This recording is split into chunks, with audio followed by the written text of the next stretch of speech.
Hi friends, দেখো আমি সেজেগুজে আমি আমার শাশুড়ি মা, ননদ আর আমার বোন সবাই মিলে সেজেগুজে এখন যাব হচ্ছে একটা কালী পুজোর নেমন্তন্ন আছে। তো সেখানে ওই যে ওখানে শ্বশুরমশাই দাঁড়িয়ে আছে, আর এই যে আমার ননদ ওই ভিডিওটা করছিল। এই যে চলে এসেছি আমার দিদির বাড়িতে কালী পুজো। তো এসে খুবই মজা হচ্ছিল, পরিবারের সবাই এসেছিল, খুব ভালো লাগছিল, সবার সাথে দেখা হলো। তো ভালোই কাটলো সেদিন।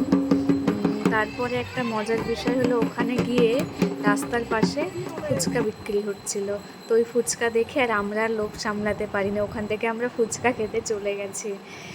তারপরে আমাদের কাছে না পয়সাও ছিল না, সেদিন মাত্র 20 টাকা ছিল। তো চারজন আমরা একটা পাতা নিয়ে ভাগ করে সেই 20 টাকা দিয়ে আমরা ফুচকাটা খেলাম। কি করব, এটা তো মানে মেয়েদের এটা স্বভাবই, ফুচকা দেখলেই মাথা পাগল হয়ে যায়, খেতে না পারলে মনটা ভালো লাগে না। তো আমরাও খেয়েই নিলাম আর কি।